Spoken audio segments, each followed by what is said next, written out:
আজি পূব দেফিলি বহুমুখী সমবায় সমিতিৰ 25-26 বৰ্ষৰ বছৰীয়া সাধাৰণ অনুষ্ঠিত হৈ গ'ল।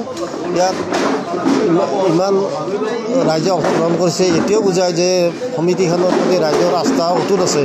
গতিকে আজি যিখিনি আলোচনা হ'ল একদম গঠনমূলক আলোচনা, তেওঁলোকে সমবায় সমিতিৰ জৰিয়তে কি ধৰণে আগবাঢ়িব পাৰি সবখিনি ইয়াত আলোচনা হৈছে আৰু ভৱিষ্যতে এই সমিতিখনৰ জৰিয়তে এই অঞ্চলৰ ৰাইজ উপকৃত হ'ব বুলি মই আশা কৰিলোঁ আৰু মই বিৰোধী সঞ্চালক মণ্ডলী সমবায় সমিতিৰ ধন্যবাদ জনাইছোঁ। তেখেতে আশাবহীয়া প্ৰচেষ্টাত আজি ইমান সফলতা লাভ কৰিছে আৰু ভৱিষ্যতে আৰু তেখেতসকলে আগবাঢ়ি যাওক, এইখিনি মই ক'বলগীয়া।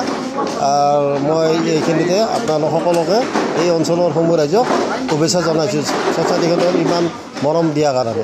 বিষয়টো আজি মিটিঙত বিভিন্ন ধৰণৰ আলোচনা হ'লে মই অবজাৰ্ভাৰে গতিকে মিটিংখন সুকলমে হৈ গ'ল।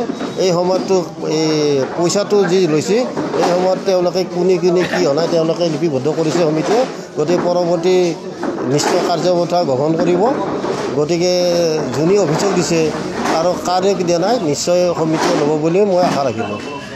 জানি কি হ'ব, অহা অক্টোবৰৰ পৰা চৰকাৰে চাউল, চেনি, নিমখ আৰু দালি দিয়াৰ ব্যৱস্থা কৰিছে আৰু সমিতিয়ে এইবাৰ সাৰৰ ব্যৱহাৰ কৰাৰ কাৰণে যোজা চলিছে। গতিকে এইখিনি হ'লে নিশ্চয় এই অঞ্চলৰ কৃষক ৰাইজৰ সুলভ মূল্যত সাৰখিনি পালে কৃষক ৰাইজ উপকৃত হ'ব। গতিকে মই সমবায় সমিতিখনক এই অকুণ্ঠ যি মৰম দিছে এই মৰমখিনি যাতে অব্যাহত থাকে তাৰ কাৰণে সকলোকে ধন্যবাদ জনালোঁ আৰু সমবায় সমিতিৰ যিখিনি আঁচনি চৰকাৰৰ পৰা আহিব সেইখিনি যাতে সফলভাৱে ৰাইজে গ্ৰহণ কৰে তাৰ বাবে অনুৰোধ কৰিলোঁ।